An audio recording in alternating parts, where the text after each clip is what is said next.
Ujambo popote ulipo mpenzi mtazamaji, natumai mzima buheri wa afya na karibu katika taarifa zetu za Dira ya Hope TV jioni leo. Jina langu ni Dolly Mwirigi. Naam, serikali imetangaza amri ya kutotoka nje kwa siku 30 kutoka jioni hadi alfajiri katika ranchi ya Chakama katika kaunti ya Kilifi ambako msitu wa Shakahola unapatikana, huku uchunguzi wa dhehebu ambalo waumini wake walijiua kwa njaa ukiendelea. Waziri wa mambo ya ndani Kithure Kindiki kupitia notisi ya gazeti Jumatano alitangaza eneo hilo kuwa eneo lenye misukosuko wa eneo la uhalifu. Alipiga marufuku mikusanyiko yote ya watu, maandamano au harakati za kutembea kati ya saa 12 jioni na saa 12 asubuhi kuanzia hii leo.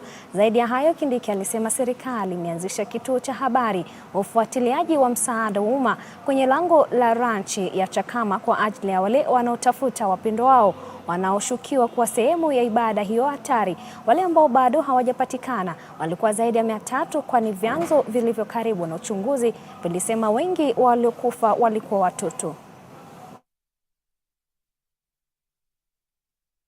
Na waziri usalama Kithure Kindiki amesema kwamba serikali imekuwa ikiwatambua wanasiasa na baadhi ya viongozi wakuu wanaoongozwa na ufadhili shughuli za wizi wa mifugo na ujangili humu nchini. Akizungumza akiwa mbele ya bunge la Seneti, Kindiki amesema tayari kiongozi mmoja amefikishwa mahakamani kusikilizwa na kusaidia serikali katika uchunguzi dhidi ya wahusika wengine. Kindiki amesema kwa serikali ina ushahidi wa kutosha dhidi ya wanasiasa na wahalifu wanaoendesha shughuli ya uvamizi. Hivi karibuni watakamatwa na kuchukuliwa hatua.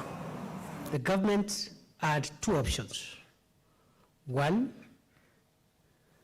to deploy the KDF to support the National Police Service pursuant to Article 241 3B, whereby the National Police Service is still in charge and leads the operation, but gets support from the KDF, that support being defined in the operational order agreed upon between the Inspector General of the National Police Service and the Chief of the Defense Forces. The second option which was available was to apply Article 241 3C, where the police would cede the way and allow the military to move in, restore peace and order, and retreat back and allow the police to continue after the operation. Na tukisonga mbele ni kwamba Rais mstaafu Uhuru Kenyatta alizuru makao makuu ya chama cha Jubilee, huku mvutano ukizuka kutokana na mizozo kati ya pande mbili zilizokuwa zikizozania uongozi wa chama hicho. Polisi walilazimika kutumia vitoa machozi nje ya makao makuu ya chama cha Jubilee jijini Nairobi ili kuwatawanya wafuasi wa Jeremiah Kioni na Kanini Kega wanaopigania uongozi wa chama. Anajiri huku Kioni na Kega wakizozana kuhusu nani ni katibu mkuu wa chama tawala cha zamani. Makamu mwenyekiti wa chama cha Jubilee Adan Kinan alisema hatma ya Kioni iliyozingirwa ni ya kamati ya kusuluhisha mizozo ya ndani ya chama. Kenyatta akikosoa vyombo vya usalama kwa kushika doria na kuwalinda watu wanaotaka kuvamia majengo ya chama chake. Hii ni baada ya mahakama ya vyama vya kisiasa kukataa kufutilia mbali azimio la NEC lililomteua mbunge wa Yala Kanini Kega kuchukua nafasi yake. And everybody who wants to leave a party is free to leave a party and go to another party. Yes. Ama ni namna gani wenzangu? Na mimi nawashukuru kwa kulinda chama yenu. Na sisi hatuna vita na mtu. Tunalinda sisi chama yetu. Na wale ambao hawataki waende kule, wanataka kwenda kwa amani. Hakuna haja ya kusumbua watu wale wengine. Tuwe na amani jamani. Polisi wako na shughuli nyingi, sio kuja hapa kujaribu kusumbua watu. Watu wanakufa Kilifi. Alafu mko hapa kunyang'anya watu chama yao. Unawanyang'anya kwa nini? There is no way those of us who are still alive will walk away from it. We will fight for this space until the end. We will do whatever is within our powers to ensure that they stay safe and from any hostile takeover. I want to urge the police to show their independence. Kome and Bungei, this is your chance to show that police are independent. If you are not aware of the court order, today you are. Keep law and order not only on these premises, but stop allowing hooligans to come and disturb the peace of the neighborhood. This is a residential estate where people are living. We will never tire from calling a spade. And we want to tell Kenya, Kwisha, stop it. Just stop it.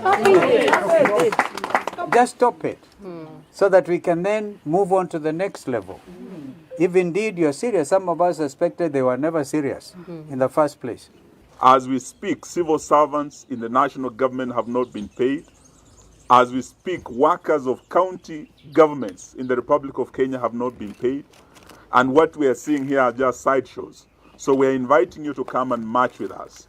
Our march is a march in defense of multi-party democracy, march in defense of devolution, and the march against tribalism.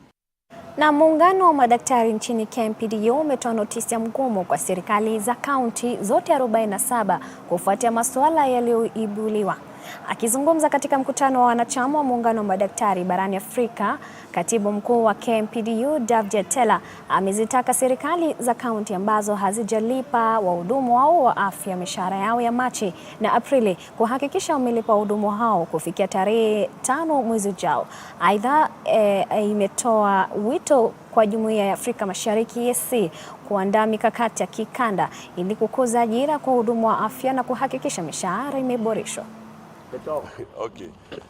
Solidarity. Wanachama wa muungano wa madaktari barani Afrika YASHUN kwa ushirikiano na muungano wa madaktari nchini KMPDU wamefanya kongamano la siku 2 jijini Nairobi kujadili masuala ibuka katika sekta ya afya katika Afrika Mashariki. Kulingana na shirika la afya duniani WHO, nchi 37 kati ya 55 barani Afrika zinakabiliwa na uhaba mkubwa wa wahudumu wa afya. Akizungumza na wanahabari, katibu mkuu wa KMPDU Davjatela ameonya kaunti zote ambazo hajalipa wahudumu wao wa afya mishahara yao ya Machi na Aprili kuhakikisha wamelipa wahudumu hao kufikia tarehe 5 mwezi ujao. We believe that the healthcare of the country is going down to the dogs because we have private profiteers in the government.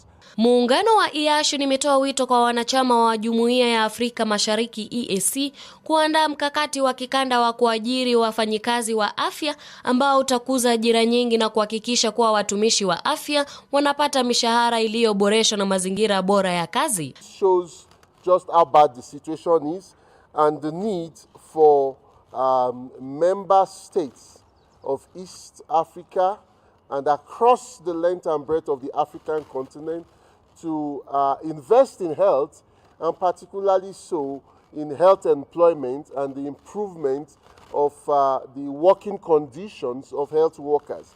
Because we notice that on one hand, you have shortage of health workers, we don't have enough health workers in the healthcare facility. Afisa wa afya wa Nigeria Baba Aye ameshtumu ufadhili mdogo wa utoaji wa huduma za afya katika eneo mbalimbali, akisema kuwa nchi yoyote katika ukanda wa EAC haiwezi kufikia malengo ya maendeleo endelevu bila kuweka rasilimali za kutosha kwa afya. There's no way universal health coverage can be achieved without adequate funding of health by governments.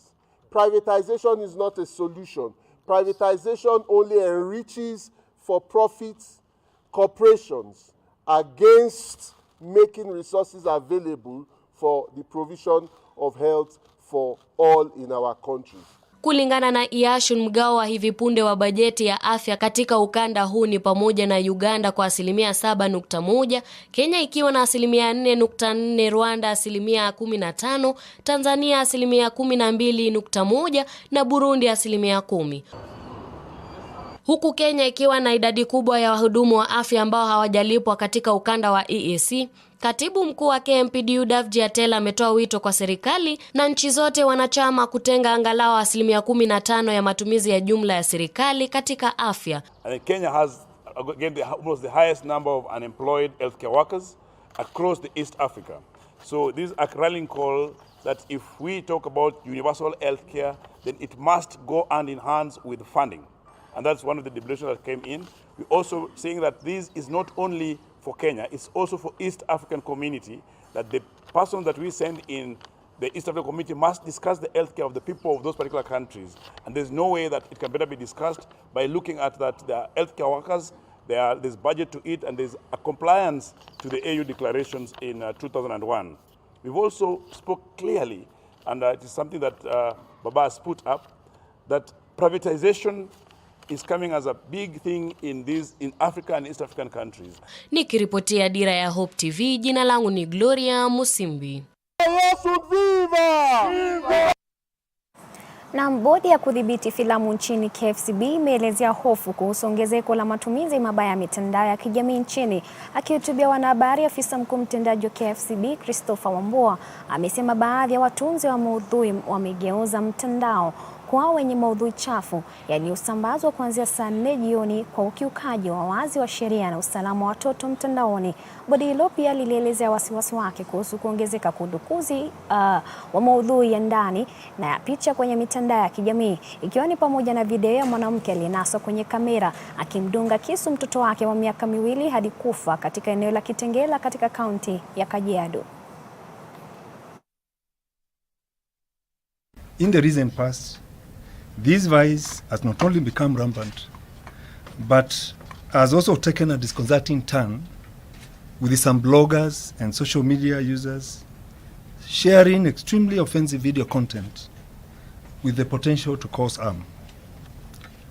A case in point is the recent streaming of graphic content of a mother taking the life of an innocent child in Kitengela.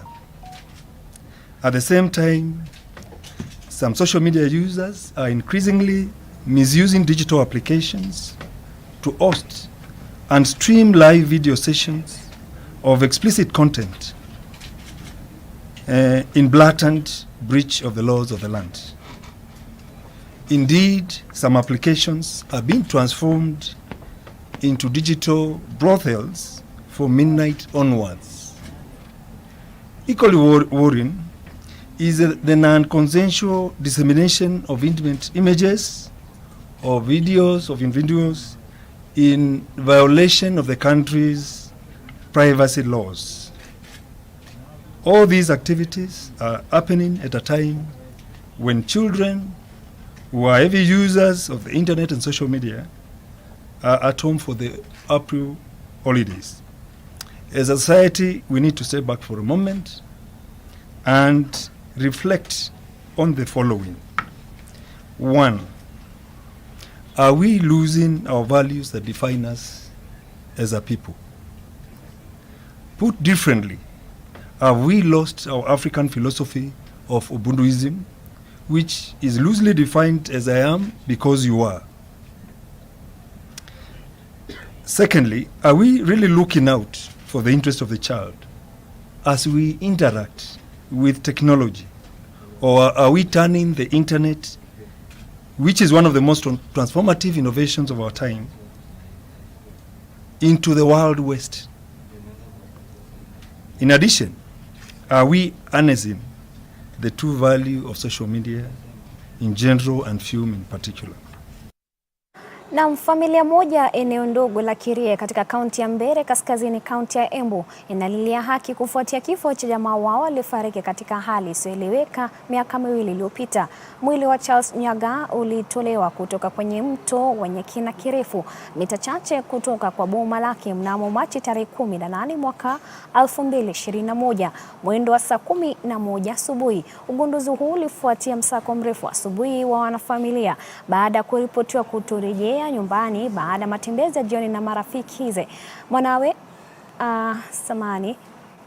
Mwanawe Amos Ndigwa alisema babake siku nzima alikuwa akitatua mgogoro wa ardhi na jirani yake afisi naibu kamishna wa kaunti, chifu msaidizi wake na wazee wa kijiji.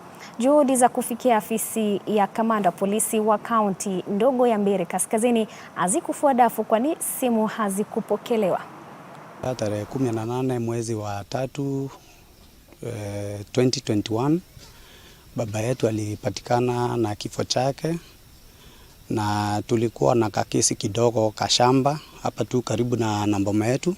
Kulikuwa na kamzozo kidogo tu, tukakesi na chief, DO, assistant chief na wazee wa area, na tukamaliza hiyo mzozo. Mavi kufika huko alienda akapata yule mzee alikuwa anafanya kazi kwa hiyo shamba, pia kuchunga mbuzi na ng'ombe. Na akapata mzee yuko pikipiki imepakiwa hapo. Akauliza huyo mzee alikuwa anaitwa Peter, mali mzee yako, akamwambia yeye waliachana naye usiku, sijui wakiwa na kijana fulani mwenye alimleta. Alikuwa amemwendesha na pikipiki yake. Wakapaki.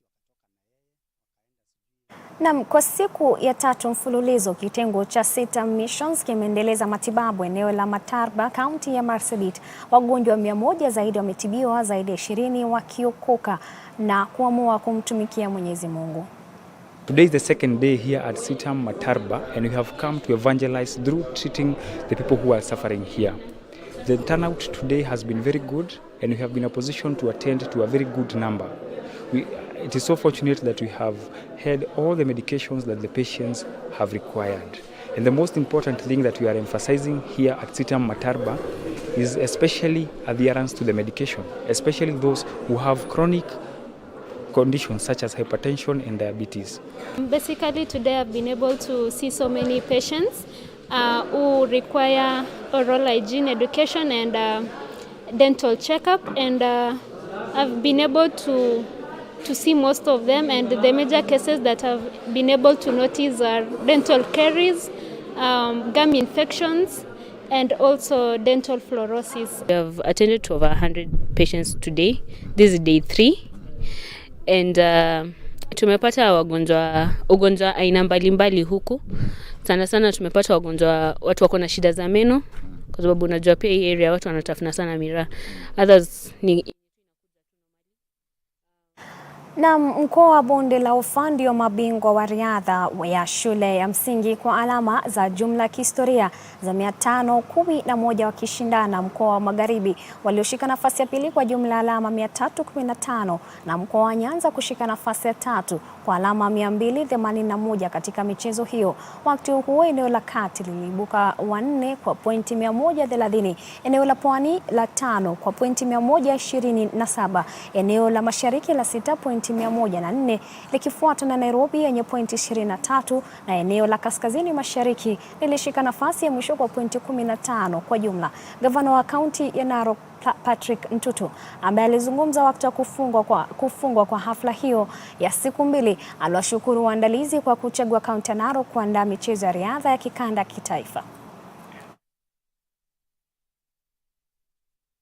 Na taarifa hii inatukamilishia Dira ya Hope TV jioni leo. Shukrani za dhati kwa kutegea taarifa zetu, na pia kwa wale wote waliweza kufanikisha taarifa hizi. Hadi wakati mwingine Mola atakaporidhia. Jina langu ni Dolly Mwirigi.